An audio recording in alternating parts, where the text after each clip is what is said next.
Chief justice صاحب سرکاری املاک کے نام تبدیل۔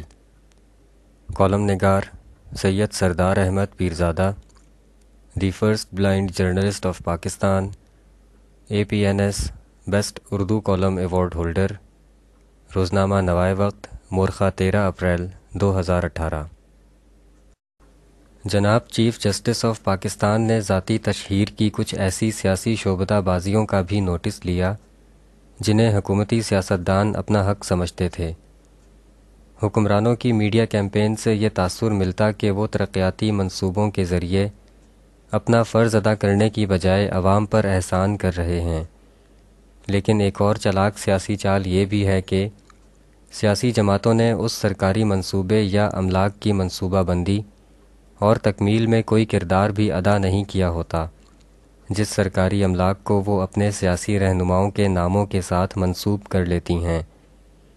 اسے تشہیر کی چائنا کٹنگ یا کسی دوسرے کی اولاد کے باپ کے خانے میں اپنا نام لکھ دینا کہا جا سکتا ہے۔ اس طرح سیاسی جماعتیں سرکاری خزانے کے سینے پر مونگ ڈل کر اپنی مستقل تشہیر کا بندوبست کر لیتی ہیں۔ مثلاً راولپنڈی جنرل ہسپتال کو لوگ جنرل ہسپتال یا سینٹرل ہسپتال کے نام سے جانتے تھے۔ جب لیاقت باغ راولپنڈی میں بے نظیر بھٹو ایک خودکش حملے میں انتقال کر گئیں تو ان کی ڈیڈ باڈی کو معائنے کے لیے اسی ہسپتال میں لایا گیا۔ 2008 میں پیپلز پارٹی کی حکومت برسر اقتدار آئی تو انہوں نے راولپنڈی جنرل ہسپتال کا نام تبدیل کر کے بے نظیر ہسپتال رکھ دیا۔ یہاں یہ سوال پیدا ہوتا ہے کہ بے نظیر بھٹو کی ڈیڈ باڈی کو اس ہسپتال میں محض لانے کی وجہ سے ہسپتال کا نام تبدیل کرنے کا کیا جواز تھا؟ پیپلز پارٹی کی حکومت نے نہ تو اس ہسپتال کو بنایا اور نہ ہی بعد میں بھی کبھی اسے جدید طبی سہولتوں سے آراستہ کیا۔ پھر اس سرکاری ہسپتال کا نام بے نظیر ہسپتال کیوں ہے؟ بے نظیر بھٹو کی ڈیڈ باڈی لیاقت باغ سے مری روڈ کے ذریعے راولپنڈی جنرل ہسپتال لائی گئی۔ یہ سڑک قیام پاکستان سے لے کر 2008 تک مری روڈ کہلاتی تھی، لیکن پیپلز پارٹی کے اس وقت کے وزیر اعظم یوسف رضا گیلانی نے مری روڈ کا نام تبدیل کر کے بے نظیر روڈ رکھ دیا۔ کیا یہ مرکزی سڑک پیپلز پارٹی نے بنوائی تھی؟ کیا صرف بے نظیر بھٹو کی ڈیڈ باڈی کی گاڑی کے اس سڑک پر سے گزرنے کے باعث مری روڈ کا نام بے نظیر روڈ تبدیل کر دینا آئینی، منطقی اور اخلاقی طور پر درست ہے؟ جب لیاقت علی خان کو اسی باغ میں شہید کیا گیا تو ان کی ڈیڈ باڈی بھی اسی روڈ سے گزر کر فوجی ہسپتال گئی تھی۔ اگر بے نظیر بھٹو کے لیے یہ منطق درست تھی تو پہلا حق لیاقت علی خان کا تھا کہ مری روڈ کا نام اور اس فوجی ہسپتال کا نام لیاقت علی خان کے نام پر رکھا جاتا۔ بے نظیر بھٹو کی ڈیڈ باڈی کو تدفین کے لیے C-130 طیارے کے ذریعے چکلالہ ایئر بیس سے ان کے آبائی علاقے منتقل کیا گیا، لیکن پیپلز پارٹی کی حکومت نے اقتدار میں آتے ہی دارالحکومت کے واحد سول ایئرپورٹ اسلام آباد انٹرنیشنل ایئرپورٹ کا نام بے نظیر انٹرنیشنل ایئرپورٹ سے تبدیل کر دیا۔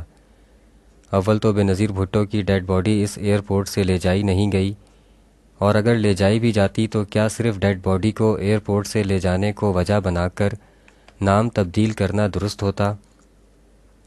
1912 میں اس وقت کے سندھ کی ممتاز سادات فیملی کے سربراہ سید نواب شاہ نے ذاتی جائیداد سے 200 ایکڑ زمین علاقے کے ریلوے اسٹیشن کو دے دی۔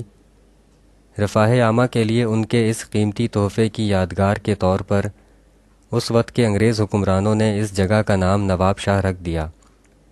تقریباً 96 برس بعد 2008 میں پیپلز پارٹی کی حکومت نے اس ضلع کا نام نواب شاہ سے تبدیل کر کے بے نظیر آباد رکھ دیا۔ سوال یہ ہے کہ کیا پیپلز پارٹی نے نواب شاہ کو آباد کیا تھا یا پیپلز پارٹی کے جاگیردار سیاسی رہنماؤں نے بے نظیر آباد کے لیے ذاتی اراضی فراہم کی تھی؟ اگر ایسا نہیں تھا تو تاریخی شہر نواب شاہ کا نام تبدیل کرنے کا حق پیپلز پارٹی کو کس نے دیا؟ اگر پیپلز پارٹی کا فلسفہ ٹھیک ہے تو کیا سیالکوٹ کا نام اقبال آباد نہیں ہونا چاہیے؟ اسی طرح پیپلز پارٹی کی 2008 کی حکومت نے اپنے اقتدار کے اختتام سے صرف 3 دن پہلے اسلام آباد میں شہید ذوالفقار علی بھٹو میڈیکل یونیورسٹی کا صرف ایک نوٹیفیکیشن جاری کیا۔ اس پر سارا عملی کام بعد میں آنے والی دوسری حکومتوں کے دور میں ہوا۔ بے نظیر انکم سپورٹ پروگرام انٹرنیشنل اور قومی فنڈ ہے۔ اس فنڈ میں بے نظیر بھٹو یا بھٹو خاندان نے ایک ذاتی پیسہ بھی جمع نہیں کرایا، لیکن اسے بے نظیر بھٹو سے جوڑ دیا گیا۔ کیا اس پروگرام کا نام پاکستان انکم سپورٹ پروگرام نہیں ہونا چاہیے؟ اس طرح کی تشہیری چائنا کٹنگ کی چھوٹی بڑی کئی مثالیں اور بھی ہیں، تاہم ایک اچھی مثال تحریک انصاف کے چیئرمین عمران خان کی ہے، جنہوں نے سیاست میں آنے اور خیبر پختونخوا کا اقتدار حاصل کرنے کے بعد کوئی بڑا سرکاری و ذاتی پروجیکٹ اپنے نام سے منسوب نہیں کیا، یہاں تک کہ میاں والی میں عمران خان کے ذاتی تعلیمی پروجیکٹ نمل کالج کو بھی ان کے نام پر نہیں رکھا گیا۔ شوکت خانم ہسپتال ان کے سیاست میں آنے سے پہلے کا ذاتی منصوبہ تھا۔ اگر غور کیا جائے تو ہمارے ہاں موجودہ سب سیاسی شخصیات ایک دوسرے کے لیے متنازع ہیں، لہٰذا متنازع شخصیات کے نام پر سرکاری املاک اور اداروں کے نام رکھنا منطقی اور اخلاقی طور پر درست نہیں ہے۔ دوسری طرف دیکھا جائے تو اصل تاریخی شخصیات ایسی سستی شہرت کی مرہون منت نہیں ہوتیں۔ پاکستان کے ہزاروں فوجی، سویلینز، پولیس افسران اور جوانوں نے وطن عزیز پر اپنی جانیں قربان کیں۔ کیا دھرتی ماں کے ان ہزاروں جان نثاروں کے نام سے ہزاروں سرکاری املاک و شہروں کے پرانے نام تبدیل کر دیے گئے؟ نشان حیدر پانے والے کتنے شہداء کے ناموں پر قدیم مشہور شہروں کے نام تبدیل ہوئے؟ کیا معصوم پھول سیکنڈ لیفٹیننٹ ارسلان شہید کے نام پر بھی کسی مشہور شہر کا نام تبدیل ہوا؟ قائد اعظم محمد علی جناح نے اپنی ابتدائی تعلیم سندھ مدرسۃ الاسلام کراچی سے حاصل کی۔ کیا اس اسکول کا نام قائد اعظم محمد علی جناح مدرسۃ الاسلام رکھ دیا گیا؟ قائد اعظم محمد علی جناح نے جب اسٹیٹ بینک آف پاکستان کا افتتاح کیا تو کیا اسٹیٹ بینک آف پاکستان کا نام قائد اعظم محمد علی جناح اسٹیٹ بینک رکھ دیا گیا؟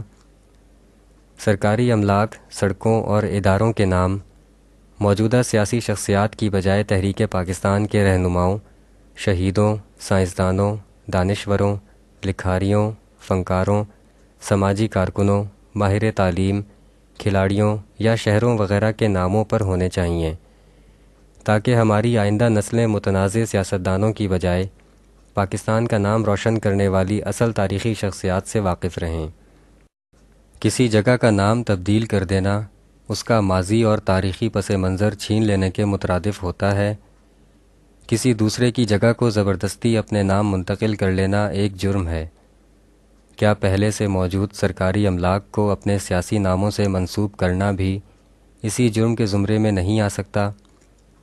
چیف جسٹس آف پاکستان عزت مآب جناب میاں ثاقب نثار صاحب سے اس بارے میں بھی نوٹس لینے کی درخواست ہے۔